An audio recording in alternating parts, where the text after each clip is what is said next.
আমাকে জানানো হলো যে বিডিআর দরবার হলে গোলাগুলি হচ্ছে।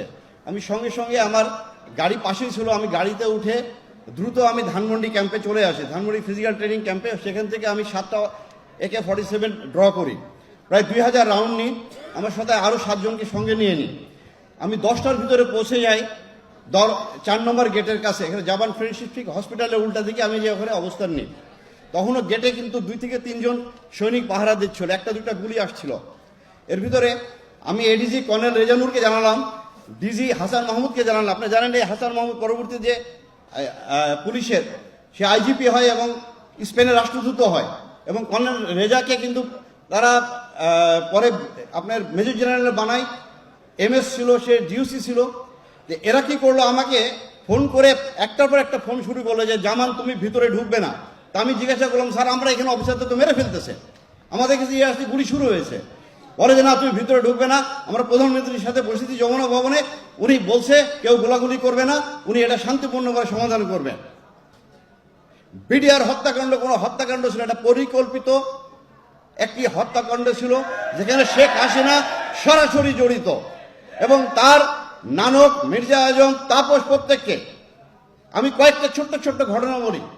সারাটা দিন আমাদেরকে ঢুকতে দিল না, সেনাবাহিনী আসলো, এসে আমার কাছে তখন মেজর ওয়াকার ওয়াইসি ছিলেন 17 বেঙ্গলের, এখন বর্তমান সেনাপ্রধান, উনি একটা কোম্পানি নিয়ে আসলেন, আমাকে বলে জামান এখানে কি করব। আমি স্যার আপনাকে কি বলেছে, বলে যে না আমাকে তো ভিতরে ঢুকতে নিষেধ করছে। তো বলেছে স্যার তাহলে তো আসলেন কেন আপনারা, কেউ যদি ভিতরে না ঢুকি তো ওনারা খালি হাতে যুদ্ধ করবে। এর ভিতরে কর্নেল গুলজার আমাকে ফোন দিল 10টার থেকে 10:15টার দিকে, জামান তুই কোথায়, তুই তাড়াতাড়ি আমাকে বাঁচা, এরা এখন অর্গানাইজ না। আমি বলি স্যার আমি এসে গেছি স্যার, আমাদের ঢুকতে দিচ্ছে না। কর্নেল এমদাদ, আপনারা জানেন one of the best commando of Bangladesh, 500 জাম করেছিলেন উনি, ওনার জানে ভয় করে কিছু ছিল না। এই কর্নেল এমদাদ আমার জামান তুই একটা প্লাটুনের ভিতরে আয়। আমি শাউট করতেছি কর্নেল রেজার সাথে যে স্যার আপনি যমুনা ভবন রাখেন, আমাদেরকে ভিতরে ঢুকতে দেন, আমার 5 নম্বর গেটে মেজর আমিন আছে, আমি এখানে আছি, প্রায় 150 আমার সঙ্গে র্যাবের সদস্যরা আছে, প্রত্যেকে আমরা আর্মড আছি, ঢুকতে দেয় না। বারবার খালি বলে ঢুকবো না কেউ, তোমরা ঢুকবো না কেউ, আমরা দেখতেছি। এর ভিতরে আপনার আমার কোর্স মেজর হাসান ফোন করলো, দোস্ত তুই আয়, এরা আমাদেরকে মেরে ফেলবে। আমি বলছি আমি ঢুকতেছি, আমি একটু আগে যাই, গুলি আসে, আমি আবার ডানে যাই, বামে যাই, আমার সামনে দেখলে একটা ছোট্ট বাচ্চা মারা গেল। এরপরও আমরা ওখান থেকে ছুটে আসতে চাই না, সারাটা দিন আমাদের সাথে এভাবে খেললো।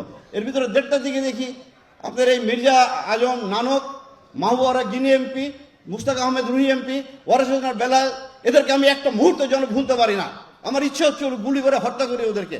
ওরা দেখি পতাকা হাতে করে ওখানে যাচ্ছে, যে তারা ওদেরকে বের করে প্রাইম মিনিস্টারের কাছে নিয়ে গেল। পরে শুনি তাদের নাকি বিরিয়ানি খাইয়েছে। রাত্রি 8টা থেকে 9টার দিকে আপনার যে ঘটনা ঘটলো, হঠাৎ দেখি আপনার মির্জা আজমকে নিয়ে ভিতরে ঢুকলো সাহারা খাতুন। সে যে কোয়ার্টার গার্ড থেকে কিছু বিডিআর DID অফিসারদের আপনার ওয়াইফদেরকে বের করলো, আমাদের কোনো অফিসারদের ওয়াইফকে বের করলো না। তখন রাত্রি 9টা মির্জা আজম ঢুকেছে দরবার হলে। আমার কাছে তখন মেজর মুনির উপরে বেঁচেছিল আপনার সিলিংয়ের ভিতরে, এই মুনির এখনো বেঁচে আছে, এর সঙ্গে আমার কন্টিনিউসলি যোগাযোগ। আমার সে মেসেজ পাঠাচ্ছে, আমি মুনি তুমি যেভাবে থাকো বেঁচে থাকো, তুমি ইয়ে করো না, কথা বলো না, বলে সে মেসেজ দিচ্ছে স্যার মির্জা আজম ভিতরে। মির্জা আজম ভিতরে ঢুকে উল্লাস করছিল, যে বলেছে সে কর্নেল গুলজারের লাশ খুঁজছিল, গুলজারকে মারা হয়েছে কিনা সে দেখতেছে, যে দেখে খুশি হয়েছে সে। কারণ এই কর্নেল গুলজার আমরা প্রায় 200-র ঊর্ধ্বে JMB-কে গ্রেপ্তার করি। আমি সেই 2005, 6, 7, 8 সালে র্যাবের CO ছিলাম। আমরা ওই শাহেক আব্দুর রহমান কর্নেল গুলজার গ্রেপ্তার করে, পরে সে ওখান থেকে বের হয়ে আসে। আমি যখন রাত্রি প্রায় 10টার দিকে যখন দ্বিতীয় দিন 26 তারিখে ভিতরে ঢোকার চেষ্টা করতেছিলাম, ঢুকতে দেয় না। এরপরে আমি নিরস্ত্র অবস্থায় আমি মেজর রাজন এবং একে আপনার মেজর ফয়সালকে নিয়ে তারপর জোর করে ভিতরে ঢুকে আমি যখন প্রথমে আমি চলে যাই, তখন রাত্রি বাজে 9টা, 26 তারিখ, ডিজির বাসায় যেয়ে ঢুকলাম। ঢুকে দেখি রক্তাক্ত সব জায়গা, পিন ড্রপ সাইলেন্স। তো আমি ভিতরে দোতলায় ঢুকে যখন ডিজির বেডরুমে ঢুকতে যান, আমার পায়ের সঙ্গে একটা লাশ লাগলো। আমি ধরে নিয়েছিলাম হয়তো ডিজির ওয়াইফ কেউ হবে, পরে দেখি এটা কর্নেল দেলোয়ার। তো এই যে আপনার পুরো জিনিসটা, পরের দিন যখন আমি ইন্টারোগেশন শুরু করলাম, এই 2-3 দিন পরে ইন্টারোগেশনে যে আমি সুবেদার তোরাব আলীকে ধরলাম। এই সুবেদার মেজর তোরাব আলী কে ছিল? লেদার লিটনের ভাইস শীর্ষ সন্ত্রাসী, আওয়ামী লীগের হাজারীবাগের নেতা। তোরাব আলীর মোবাইলে আমি প্রায় 42টা কল পেয়েছি, যেখানে সে ইন্ডিয়ার সাথে যোগাযোগ করতেছে। এই কলগুলো আমাদেরকে বের করতে দিল না। আমি কাজলকে ধরলাম, কাজলের মোবাইল কম্পিউটারে আমি পেয়েছি পুরো নকশা কিলিংয়ের। এই কাজল, তোরাব আলী, আমি সিপাই হাবিবকে ধরে যখন ইন্টারভিউ করি, তার পকেটে আমি পেলাম তাপসের ভিজিটিং কার্ড। আমি তাকে জিজ্ঞাসা করলাম তাপস কি করতে আসতো, বলে স্যার উনি মাঝে মাঝে আমাদের ক্যান্টিনে আসতো। একজন এমপি কিভাবে ক্যান্টিনে আসে, কার অনুমতি আসতো?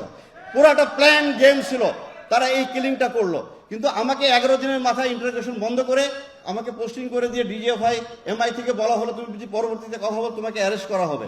পর 12 সালে আমাকে আপনার অবসরের জন্য চিঠি ধরিয়ে দিলে তুমি বাড়ি চলে যেতে পারো। এই পুরা কিলিংটা আপনি একটা পুরো অর্কেস্ট্রেট কিলিং। এই কিলিং এর সাথে শুধু এরা না, আমাদের প্রতিবেশীও জড়িত আছে। আমি বিশ্বাস করি বর্তমান বিডিআর কমিশন এরা উদ্ধার করবে, না করলে আমাদেরকে করতে হবে ভবিষ্যতে, যদি আমাদেরকে রাষ্ট্র ক্ষমতায় যদি এই দেশে জনগণ নিয়ে আসে। ধন্যবাদ সকল।